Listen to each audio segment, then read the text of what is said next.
All right, guys, what is going on? I'm sure, like a lot of you, this was probably like one of the last things you expected to wake up to, but it is a reality. D1, after almost a year of social media silence, has released a statement regarding a lot of the things that he was accused of, from last summer's events. And, this took a while to come out, but I don't see that as a negative because I think in situations like this, like, how you respond is everything. And we've seen some messy, ugly responses from people just in general, not just Smash Community, like in general, with how they respond to some things, and it doesn't tend to end out too well. So it's good that he took his time with this. And honestly, before you even really watch this video that I'm talking about right now, I would encourage you to go watch the D1 video because it was well put together. Or if you can't watch the video, you can also read the text document that's accompanied with it, which is, the same thing.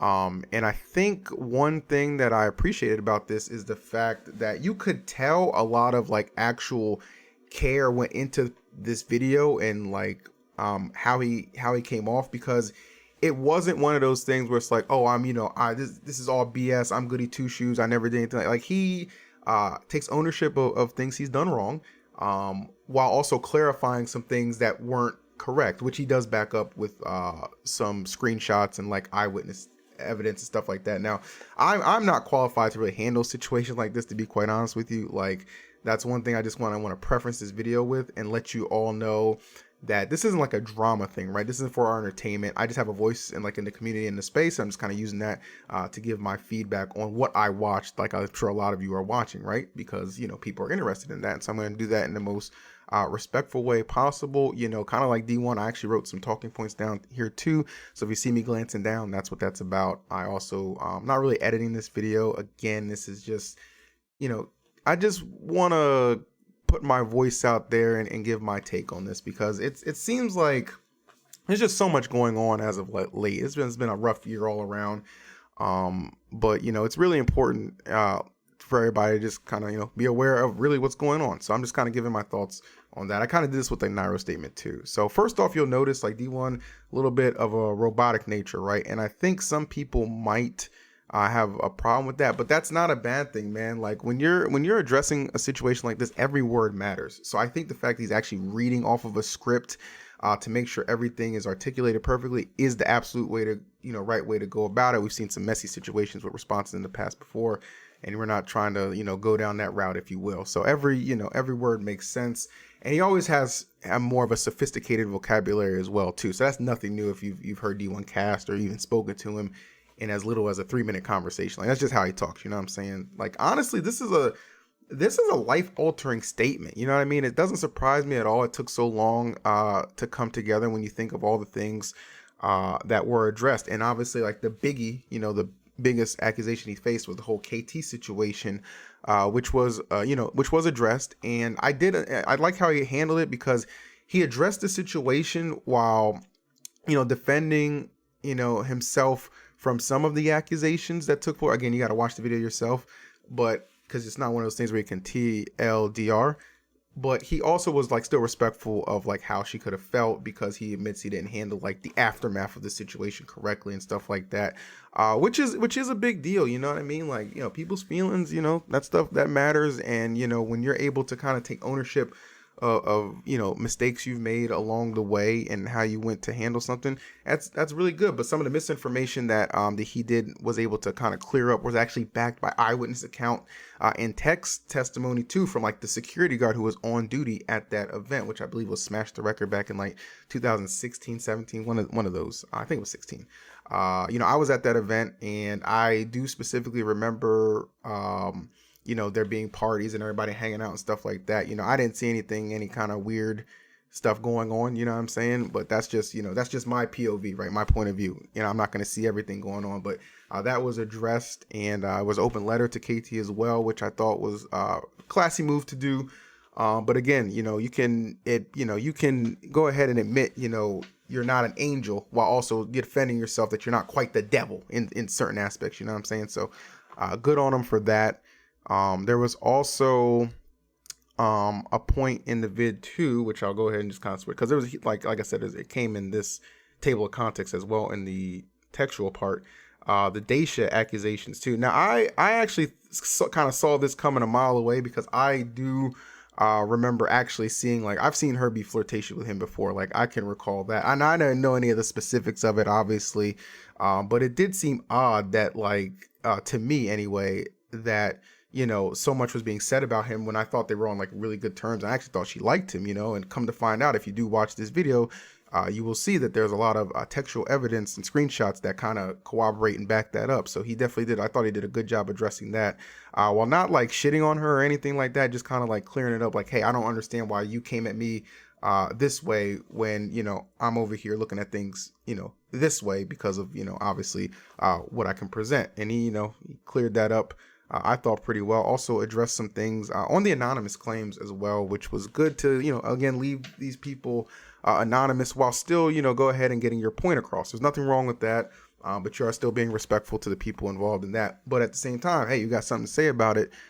You got to be able to do that. Now, I've actually, a lot of you guys know, I actually moved to California in September, and I've actually bumped into D1 once or twice while I was in LA by happenstance. You know what I'm saying? Like, that's just kind of crazy. And, physically, like, he seemed to be fine and stuff like that, but you never really know what's going on in somebody's mental, you know what I'm saying? So, so you think somebody's just in good spirits, just because they're holding it together in front of you, or just, because they actually are. I don't really know. I just remember he said he's working on a statement. He wants to do it in a way, that's not going to, like, get anybody witch hunted or, disrespected, but still tell his side of things, which I think he did do a good job in this video. So, and that's kind of like, if you guys notice, doesn't it seem like that's like almost like a little bit of a trend with, like, some general statements coming out. Like, you think about how, like, the Moon, he's made some videos, refuting some things said about him. Anti and Technicals linked up for a video to do something, refuting some stuff that was said about him. You got the whole Nairo thing and how Nairo came back actually to a point where he's, able to comfortably stream again on YouTube and make content. And even as recently as, like, the whole Sky Jisoo situation, which is, kind of made Sky comfortable enough to come back to social media. I'm sure you guys, you have seen that. And, streaming and stuff like that, even extreme cases like Senpai, we saw her release a statement like 2-3 months ago, and, ain't really got a snowball's chance of hell going anywhere, to be quite honest with you. Don't sue me. But, that's, that's just kind of how I feel about that one. Like, people in general, it's just like a little bit of a trend. People in general are just kind of like speaking up, saying like, hey, despite what you think about me, I do have a side of my story I want you to hear out. And obviously there are different circumstances. Like, every situation is not built the same, as we all know. But it is interesting to see. And I don't know if that's like a trend that's going to continue to go on. Like, a lot of these, you have to think, like, are a lot of these unbanishings or uncancellations going to affect future, accusations or false accusations? Like, are they kind of like, do they feel like they're more of a common thing, so it kind of weakens the strength of future ones or things that are true and stuff like that? It kind of, like, again, like I said at the beginning of the video, I'm not qualified to really gauge how that's gonna go. I do think it's important to hear both sides of any story, but, like, it's, a lot of times you can argue it's kind of black and white, and sometimes there's a lot of gray area. And I think D1 kind of fell into that gray area for sure, and he did a good job clearing up a lot of things while, again, admitting to some wrongdoing. So, another thing you kind of got to go is like, well, where does he go from here, right? Does he want to come back to the Smash community? I watched this video, I read the document. That doesn't seem to be the case to me. I think it's more so he just kind of wants to clear his name from, like, the really grimy negative stuff. It's not about coming back to the Smash community. I think a lot of times when somebody makes a statement or a video, like, we forget, like, the Smash community, yeah, it can be a part of your life, but it's not the only part of your life. Like, you're going to want, if somebody Googles your name, you don't want, like, a whole bunch of, like, terrible things popping up to you, especially if you can kind of refute those claims and clear them up in, like a fair, classy manner or what have you. I could honestly see, a career like in streaming, content creation, maybe some other form of esports involvement could potentially be on the table. I don't know what the aftermath is going to be. Like, there's a lot of layers to unpeel with things of this nature. And I think, that's just, we're going to have to kind of see how things unfold. But I do think he did an excellent job in presenting his case and how it was handled. The general objective, though, to me just seems like he just wants to kind of, again, clear his name from the intense accusations and move forward with his life, in whatever capacity that may be. Honestly, my main takeaway at the end of all of this is, I don't know, like, just as a community, like, obviously, like, we have like community leaders and people have like a lot of common sense and stuff, but at the end of the day, like, we just got together to just play a video game that we love. We're not experts in a lot of these fields. Now, some people are. There are some people who are actually qualified for this, but it's few and far between. Let's kind of keep it real. And this year has definitely had like its ups and downs, and not everything has had the best track record. So it's just something to seriously consider.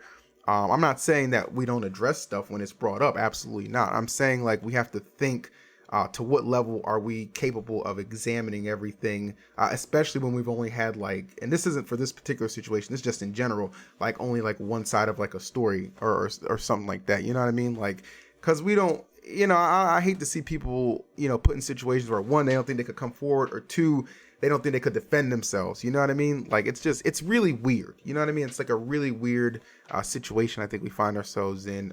But it is one that has to be talked about. It will be talked about. And hopefully, just as a community in general, just go forward. You form your own opinions about, things like this. And you have every right to have your own opinion, whether you agree, disagree, or you're just not flat out just not interested. That is certainly 100% your prerogative. But yeah, those are just my thoughts on what took place here. This was a big surprise. I was not expecting this. But you know what? It was his first tweet in like, I guess, over a year. He's not even verified anymore. I don't know if you just use your verification check if you're just inactive or whatever, but regardless, it's pinned. If you want to check it out, I do encourage you to. I think it's got some good information, and it's worth having a discussion about. Whether or not it leads to anything involving a return to Smash, that's not even something that's being posed right now. It's just something I know people are going to talk about, but I don't think that's the goal of this at all. So yeah, that's pretty much my thoughts. Would love to hear yours below. Keep it respectful to all parties involved, though. I would encourage that, because we don't want to start like, I'm not trying to start a war here. Just really legitimately curious about my community's opinions on things like that. And yeah, remember to like, comment, and subscribe. I have no idea if that is appropriate, but damn it, I'm a YouTuber. So I'll see you on the next one.